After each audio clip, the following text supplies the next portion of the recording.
출애굽기 1장 8절에서 9절까지입니다. 우리 다 같이 한 목소리로 같이 읽겠습니다. 시작. 요셉을 알지 못하는 새 왕이 일어나 애굽을 다스리더니 그가 백성에게 이르되 이 백성 이스라엘 자손이 우리보다 많고 강하도다. 아멘. 오늘 연휴인데 새벽을 깨우셨어요. 참 잘하셨습니다. 오늘 또 하나님의 은혜 안에서 우리에게 주어진 하루의 삶을 잘 추스리며 나갈 수 있기를 주님의 이름으로 축복합니다. 오늘 읽었던 말씀 우리가 이미 지난주에 한번 생각해 봤던 말씀입니다. 오늘 또 한 번 더 생각해 보면서 삶의 지혜를 얻으려고 그래요. 출애굽기 1장 10절을 보면 요셉을 모르는 애굽의 새 왕은 이스라엘 백성들의 숫자가 늘어나고 이스라엘 백성들이 강해진 것을 보고 한 말이 뭐냐면, 자, 우리가 그들에게 대하여 지혜롭게 하자라는 말이었습니다. 표준 세번역에 나와 있는 말씀을 보면 신중하게 대처를 해야 한다, 그렇게 기록되어져 있어요. 어찌 보면 애굽의 왕의 입장에서는 이스라엘 백성들의 숫자가 늘어나고 힘이 막강해진 거에 대해서 불안함을 느꼈던 것 같아요. 우리가 지혜롭게 하자, 신중하게 대처를 해야 한다 라고 얘기했거든요. 그런데 요셉을 모르는 애굽의 새 왕은 지혜롭게 대처를 하지 못하고 또 신중하게도 대처를 하지 못하고 어리석은 행동만 한 것 같아서 이 말씀을 좀 함께 나누려고 그럽니다. 요셉을 알지 못하는 애굽의 새 왕이 행한 첫 번째 어리석은 행동은 뭐냐? 역사 속에서 일어났던 과거의 행적들을 지우는 것입니다. 사람들은 과거를 통하여 현재를 이해하고 미래를 예측하고 때로는 비판적 사고력을 키우고 통찰력을 향상시키기도 하고 삶의 지혜와 교훈을 얻기도 하는데, 애굽의 새 왕은 흉년으로 인하여 굶어 죽을 수밖에 없었던 애굽 사람들을 살려낸 요셉의 공적들을 하나하나 다 지워 버렸다는 거예요.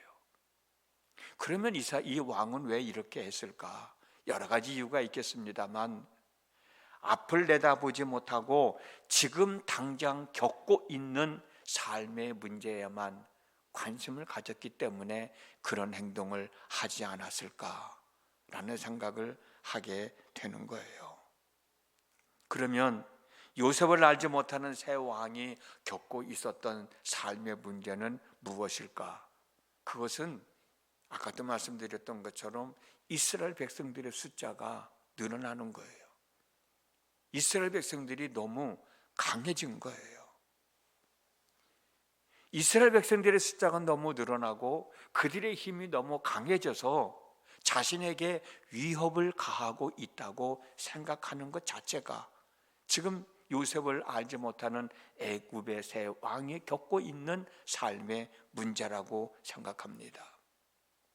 이 왕은 이스라엘 백성들의 숫자가 늘어나고 그들의 힘이 막강해진 것이 자기를 위협하고 있다고 생각하는 거예요. 그래서 그게 두려운 거예요. 이 두려움이 일어나지도 않은 일에 지레 겁을 먹고 엉뚱한 생각을 하게 된 겁니다. 그 엉뚱한 생각이 뭐냐면 출애굽기 1장 10절에 있어요. 두렵건대. 이 왕은 두렵다는 거예요. 뭐가? 이스라엘 백성들의 숫자가 늘어나고 이스라엘 백성들의 힘이 막강한 것이 두렵다는 거예요. 두렵건대 그들이 더 많게 되면 전쟁이 일어날 때에 우리 대적과 합하여 우리와 싸우고 이 땅에서 나갈까 하노라. 아직 일어나지도 않은 일에 대해서 지레 겁을 먹고 불안해하고 초조해하고 두려워하는 거예요. 요셉을 알지 못하는 애굽의 새 왕은 이스라엘 백성들이 자기에게 위협을 가하고 있다고 생각을 하고 이스라엘 백성들을 핍박하기 위한 명분을 찾으려고 요셉의 행적을 하나하나 지워 버렸던 거예요.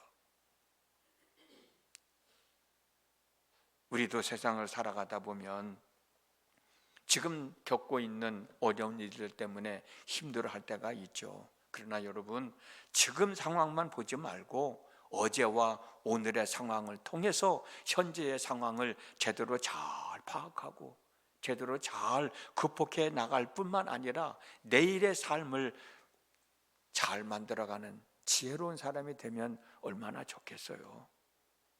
어제의 일을 잊어버리지 말고 그냥 무시해 버리지 말고 어제의 일을 교훈 삼아서 오늘의 삶의 문제를 제대로 파악하고 내일의 나의 삶을 잘 만들어가는 지혜로운 사람, 그런 사람들이 되어졌으면 좋겠습니다.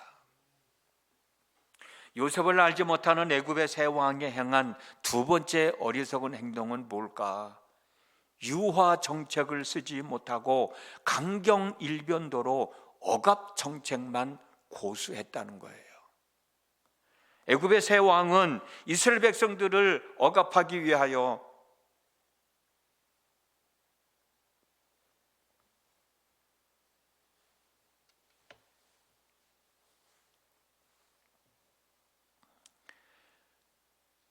이스라엘 백성들을 억압하면 숫자가 줄어들고 강함이 약해질 줄 알았던 거예요. 그래서 출애굽기 1장 11절을 보면 감독들을 세워서 이스라엘 백성에게 무거운 짐을 지워 괴롭게 하고 비듬과 라함셋을 건축하게 하였고 14절을 보면 흙 이기기와 벽돌 굽기와 농사의 여러 가지 일들을 혹독하고도 엄하게 시켰다고 기록되어 있어요. 그렇지만 출애굽기 1장 12절에서 14절 말씀을 보면 이스라엘 백성들은 학대를 받으면 받을수록 더욱 번성하여 퍼져 나갔고 이스라엘 백성들의 숫자는 더 늘어만 갔다고 기록되어 있거든요. 사람이 살아가려면 강해야 됩니다. 그러나 강해져만 가지고는 살아갈 수 없잖아요. 그렇기 때문에 우리는 감정대로만 행동하지 말고 참아야 할 때는 참을 줄도 알고 유연해져야 할 때는 유연해질 줄도 아는 사람이 되어졌으면 좋겠다. 그런 지혜를 우리가 배웠으면 좋겠다는 거죠. 요셉을 알지 못하는 애굽의 새 왕이 행한 세 번째 어리석은 행동은 이스라엘 사람인 산파 십브라와 부하를 통하여 이스라엘 백성들의 출산율을 낮추려 했다는 거예요. 요셉을 알지 못하는 애굽의 새 왕은 이스라엘 백성들의 출산율을 낮추기 위하여 산파들에게 산모가 아들을 낳으면 그 아들을 죽이라고 했는데 이스라엘 여인들이 아들을 낳으면 그 아들을 죽일 수 있는 산파는 애굽 사람이어야 합니까? 아니면 이스라엘 사람이어야 합니까? 여러분들 생각은 어때요? 애굽 사람이어야 되지 않겠어요? 그래야 왕의 마음을 알고 이스라엘 여인들이 아들을 낳으면 그 아들을 죽일 수 있는 거지. 산파가 이스라엘 사람이면 산파가 아들을 낳았다고 합시다. 그러면 어떻게 그 아이를 죽일 수 있겠냐는 거예요. 왜? 자기 민족인데, 자기 동족인데, 자기 민족이, 자기 동족이 아들을 낳았는데 그 아들을 죽일 수 있겠냐고. 그래도 애굽 사람이어야 왕의 마음을 이해하고 우리 왕이 우리 민족을 위해서 이스라엘 사람들의 숫자가 늘어나면 안 되니까 사내아이가 태어나면 죽이라고 한 거지 라는 생각을 가지고 죽일 수도 있겠지만 이스라엘 산파에게 이스라엘 여인이 아이를 낳으면 아이를 죽여라. 그때 이스라엘 산파가 아이를 쉽게 죽일 수 있겠냐는 거예요. 그런데 이 어리석은 왕은 히브리 사람 산파를 보내서 그리고 이스라엘 사람이 아들을 낳으면 그 아들을 죽이라는 거예요. 출애굽기 1장 15절에서 16절 말씀입니다. 애굽 왕이 히브리 산파 십보라라 하는 사람과 부하라 하는 사람에게 말하여 이르되 너희는 히브리 여인을 위하여 해산을 도울 때에 그 자리를 살펴서 아들이거든 그를 죽이고 딸이거든 살려두라. 요셉을 알지 못하는 애굽의 새 왕이 행한 네 번째 어리석은 행동은 생물학적인 계산을 제대로 할 줄 몰랐다는 겁니다. 이게 무슨 말이냐면 이스라엘 백성들의 숫자가 늘어나는 것을 억제하려고 남자아이가 태어나면 그 아이를 죽이라는 거잖아요.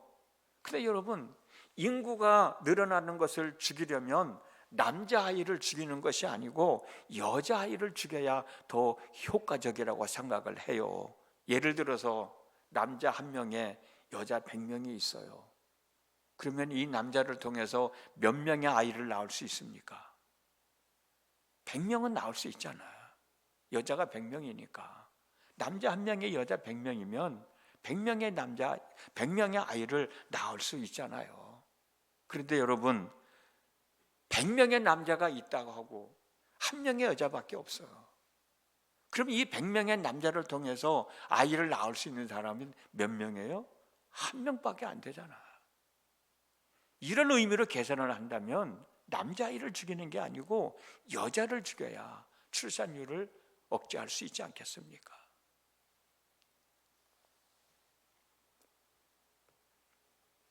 우리는 세상을 살아가면서 스스로 지혜 있는 사람이라고 생각할 때가 참 많아요. 그래도 나는 지혜로운 사람이지, 그런 생각을 갖고 사는데 사실 따지고 보면 어리석은 행동을 할 때가 얼마나 많이 있는지 몰라. 정말 내가 지혜로운 사람이라고 한다고 하면 어제의 사건을 우습게 여기거나 잊어버리거나 그냥 지나치지 말고 어제의 사건들을 되새겨보면서 교훈을 삼으면서 오늘의 나를 새롭게 만들어가는 사람이 참 지혜로운 사람이 아니겠습니까? 아무리 화가 나더라도 감정대로 행하지 않고 내 마음을 잘 추슬러서 참고 인내하고 양보할 때는 양보하면서 유한 마음과 행동으로 문제를 해결해 나가는 사람이 참 지혜로운 사람이 아니겠어요? 너와 나, 내 편과 네 편을 가르는 것은 아니지만 그래도 여러분, 내 속마음을 이야기하려고 하면 아무한테나 내 속마음을 이야기하는 게 아니잖아. 그래서 내 마음을 듣고 이해할 줄 알고 그 비밀을 지켜주고 나를 위해 기도해 주든지 아니면 나를 위로해 주든지 아니면 나를 격려해 주든지 그 사람에게 내 속마음을 털어놓는 거지 아무한테나 내 속마음을 털어놓는 게 아니잖아. 정말 내가 애굽의 왕으로서 이스라엘 백성들이 불어나는 게 나는 두렵다. 그래서 그들이 이스라엘 여인들이 아들을 낳으면 아들을 죽여야 되겠는데 이 일을 누구한테 맡기는 거예요? 애굽 사람에게 맡기는 게 현명한 거지 이스라엘 사람들에게 맡기는 게 현명한 일이냐고. 이런 것들을 생각해 보면은 우리가 지혜로운 사람이 되어야 되지 않겠나. 아무리 돈이 많고 아무리 권력을 가지고 있다 하더라도 지혜롭지 못하면 그 사람의 삶이 얼마나 힘들고 어렵겠어요. 그러나 일상적인 삶 속에서 내가 지혜로운 사람에 대해서 무엇이 옳은 것인지 무엇이 그렇다는 것인지 제대로 판단할 줄 알고 이런 때는 내가 어떤 행동을 해야 될지 분별할 줄 아는 사람이면 얼마나 지혜로운 사람이야. 내가 이 얘기를 누구한테 해야 될까? 정말 할 수 있는 사람에게 이야기하는 사람이 얼마나 지혜로운 사람인가. 우리는 오늘 또 하루를 살아가게 됩니다. 지혜로운 사람이라고 생각하지 마시고 내 삶 속에서 정말 지혜로운 삶을 살아야 되겠다라는 마음가짐을 가지고 오늘 또 하루의 삶을 잘 추스려 나갈 때 그 삶 속에서 하나님의 영광을 드러낼 수 있고 그 삶 속에서 우리는 삶의 보람을 느낄 수 있지 않겠습니까? 오늘의 삶이 바로 그런 삶 되어질 수 있기를 주님의 이름으로 축복합니다. 기도합니다. 지나갈 밤에도 함께 하신 아버지 하나님, 오늘도 저희들에게 하루의 삶을 허락해 주셨습니다. 참 지혜롭게 생각하고 또 결정하고 행동하며 살아가면 우리의 삶이 얼마나 복 있는 삶이겠어요. 스스로 지혜롭다고 생각하지만 지혜롭지 못하게 생각할 때도 참 많이 있고 행동할 때도 참 많이 있잖아요. 저희들에게 은혜를 베푸셔서 지혜를 더하여 주시어서 우리의 삶을 믿음 안에서 잘 추스리며 하나님의 영광을 드러내며 많은 이들에게 덕을 끼치며 살아가는 저희들의 삶이 되어지도록 은혜를 덧입혀 주시옵소서. 예수님의 이름으로 기도드렸습니다. 아멘.